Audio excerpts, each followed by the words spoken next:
नमस्ते प्यारे विद्यार्थी। उम्मीद है कि आज आप सभी का एग्जाम बहुत ही अच्छा गया होगा। मेरे सामने संस्कृत के द्वितीय पाली का सेट जे का क्वेश्चन है और इस वीडियो में मैं आप सभी को 1 से लेकर 100 तक के सभी ऑब्जेक्टिव प्रश्नों का आंसर बताने वाला हूं। तो आप मिला के देख लेना कि आपका कितना क्वेश्चन सही हुआ है और एक बार कमेंट करके हमें भी बता दीजिएगा कि आपका 100 ऑब्जेक्टिव में से कितना ऑब्जेक्टिव आपका सही हुआ है। तो बढ़ते हैं हम अपने पहले प्रश्न की ओर। पहला प्रश्न जो आपसे पूछा गया था एग्जाम में कि पुरुषों और नारियों के समान महत्व को किस पाठ में उजागर किया गया है, तो ये आपका हो जाएगा ऑप्शन सी यानी कि संस्कृत साहित्य लेखिका में। दूसरा प्रश्न है कि भुज और कतवा में से कौन सा शब्द बनेगा, तो ये हो जाएगा भुतवा यानी कि ऑप्शन बी सही आंसर। तीसरा प्रश्न है कि सीमन प्लस डाप से कौन सा शब्द बनेगा, तो ये हो जाएगा सीमा, 3 का सी आपका सही आंसर है। चौथा प्रश्न, किशोरी ने कौन सी स्त्री प्रत्यय है, तो किशोरी में कौन सा स्त्री प्रत्यय है, तो ये आपका 4 का सी हो जाएगा यानी कि डिस। पांचवा प्रश्न है कि मति शब्द का रूप सप्तमी विभक्ति बहुवचन में क्या होगा, तो ये आपका हो जाएगा मतीसु यानी कि 5 का बी आपका सही आंसर है। बढ़ते हैं छठे प्रश्न की ओर।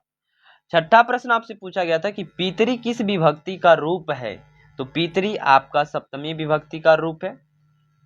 सातवां प्रश्न था कि नदी शब्द के तृतीय विभक्ति एक वचन का रूप निम्न में से कौन है, तो ये आपका हो जाएगा 7 का ए यानी कि नधा।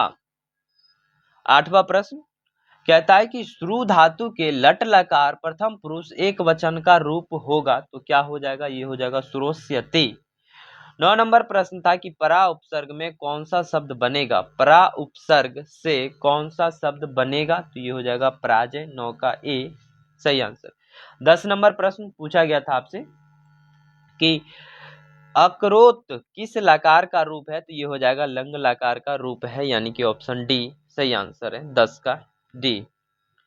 11 नंबर प्रश्न है कि मनः जोर रंजनम की संधि होगी, मनः जोर रंजनम की संधि हो जाएगा मनोरंजनम, क्या हो जाएगा मनोरंजनम। अगला प्रश्न है स्वेच्छा का संधि विच्छेद निम्न में से कौन सा है, तो स्वेच्छा का संधि विच्छेद हो जाएगा स्व जोर इच्छा। 13 नंबर प्रश्न है कि अ और उ के मेल से कौन सा नया वर्ण बनेगा, तो अ और उ के मेल से आपका अब बनेगा ऑप्शन ए सही आंसर है 13 का। 14 नंबर प्रश्न है कि अत्यंत जोर न की संधि क्या होगी, तो अत्यंत जोर न का हो जाएगा संधि अन्यन, अन्यन। 15 नंबर प्रश्न है कि काल कारक वचन पुरुष लिंग आदि के कारण किन शब्दों के रूप नहीं बदलते हैं, तो ये आपका हो जाएगा डी यानी कि अव्यव के रूप नहीं बदलते हैं। 16 नंबर प्रश्न है कि साथ के अर्थ वाले शब्दों के योग में गौण कर्ता में कौन सी विभक्ति होती है, तो ये आपका हो जाएगा बी यानी कि तृतीया विभक्ति होती है। 17 नंबर प्रश्न था कि निम्न में से कौन सा शब्द आकारांत है, तो ये आपका हो जाएगा ए गीता में आकारांत शब्द है। 18 नंबर प्रश्न है कि निर्गतम में कौन सा उपसर्ग है, तो निर्गतम में आपका उपसर्ग हो जाएगा निर यानी कि ऑप्शन ए सही आंसर था। 19 नंबर प्रश्न है कि अनुक्त कर्ता और करण कारक में कौन सी विभक्ति होती है, तो ये आपका हो जाएगा बी यानी कि तृतीया विभक्ति होती है।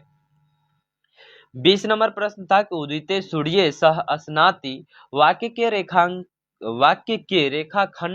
रेखांकित पद में कौन सी विभक्ति होगी, तो रेखांकित किया गया है कि उदिते सूर्य, इसमें कौन सा विभक्ति का उपयोग किया गया है, तो ये हो जाएगा सप्तमी विभक्ति का उपयोग किया गया है।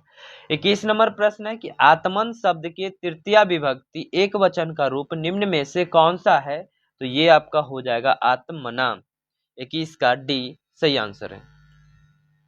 22 नंबर प्रश्न है कि पाश्यति किस लकार का रूप है, तो पाश्यति आपका लट लकार लिरिट लकार का रूप है। 23 नंबर प्रश्न था कि शोभते किस लकार का रूप है, तो शोभते 23 शोभते आपका लट लकार का रूप हो जाएगा, 23 का ये सही आंसर। 24 नंबर प्रश्न है कि विरक्तो भूत में कौन सी संधि है, तो विरक्तो भूत में आपका विसर्ग संधि हो जाएगा, 24 का सी सही आंसर है। 25 नंबर प्रश्न है कि इस धातु के लट लकार प्रथम पुरुष एक वचन का रूप कौन सा है, तो एक वचन का रूप कौन सा हो जाएगा? इच्छति। 25 का सी सही आंसर। 26 नंबर प्रश्न है कि देह रक्षा में कौन सा समास है? तो देह रक्षा में तत्पुरुष समास हो जाएगा। 26 का बी सही आंसर है। 27 नंबर प्रश्न है कि अभिज्ञानम शब्द में कौन सा उपसर्ग है? तो अभिज्ञानम शब्द में आपका अभी उपसर्ग हो जाएगा। 28 नंबर प्रश्न है कि बहुव्रीहि समास का उदाहरण निम्न में से कौन सा है? तो बहुव्रीहि समास का उदाहरण हो जाएगा लंबोदर बहुव्रीहि समास का उदाहरण है। 29 नंबर प्रश्न है कि कर्मणि वीरः का समस्त पद निम्न में से कौन सा है? तो इसका समस्त पद हो जाएगा कर्म वीरः। क्या हो जाएगा? कर्म वीरः। ऑप्शन ए सही आंसर। कुल गुरु में कौन सा समास है? तो ये आपका हो जाएगा तत्पुरुष समास। 30 का डी। 31 नंबर प्रश्न है कि स्वार्थ किसको बढ़ाता है? स्वार्थ किसको बढ़ाता है? तो ये हो जाएगा वैर को, यानी कि एक दूसरे से लड़ाई झगड़ा। 32 नंबर प्रश्न है कि अंगराज किसे कहा गया है? तो अंगराज किसको कहा गया है? तो ये हो जाएगा कर्ण को। 33 नंबर प्रश्न है कि रिक्त के रचयिता कौन है? निरुक्त। निरुक्त के रचयिता कौन है? तो ये आपका हो जाएगा यासक। ऑप्शन बी सही आंसर है। अभी तक यदि आपने क्लास को लाइक नहीं किया है तो क्लास को लाइक कर दीजिए और साथ में चैनल को सब्सक्राइब कर लीजिए, क्योंकि नेक्स्ट वीडियो जब भी आपको आएगा आंसर की से रिलेटेड तो फिर आपको मिल जाएगा सबसे पहले। ठीक है। 34 नंबर प्रश्न है कि धर्म के कितने लक्षण हैं? तो धर्म के 10 लक्षण होंगे। 34 का ये सही आंसर। 35 नंबर प्रश्न है विजय कैसे प्राप्त होती है? तो विजय सत्य से प्राप्ति होती है। 36 नंबर प्रश्न है कि पाटलिपुत्र के निकट किसका अत्यधिक उत्पादन होता था? तो पाटलिपुत्र के निकट फूलों की सबसे अधिक उत्पादन होता था। 37 नंबर प्रश्न है कि किसे जानकर जन्म और मृत्यु रूपी भवसागर को पार किया जा सकता है?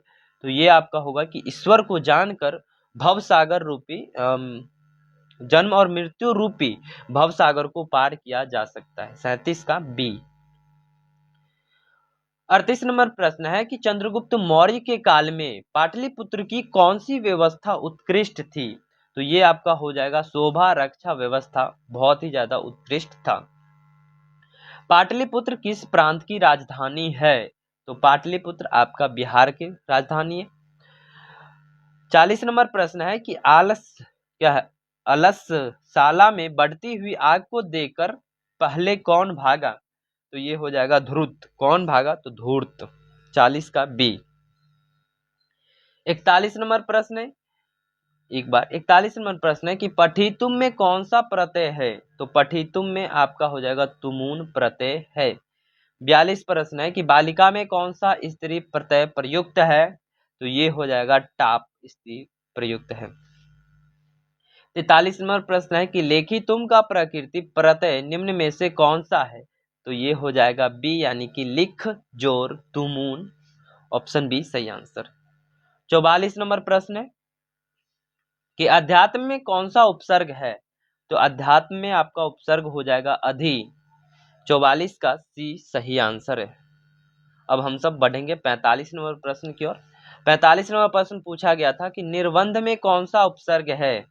तो निर्बंध में आपका हो जाएगा निर, यानी कि 45 का ए सही आंसर।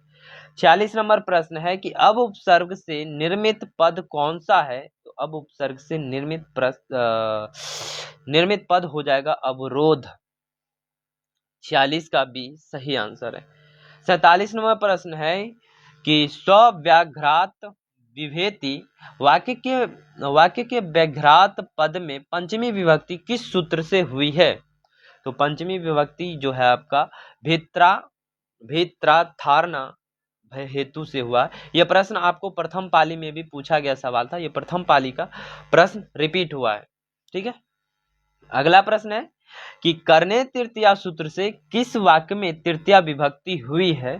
तो ये आपका हो जाएगा ए, यानी कि श्यामः कलमेन लिखति। 48 का ये आपका सही आंसर है।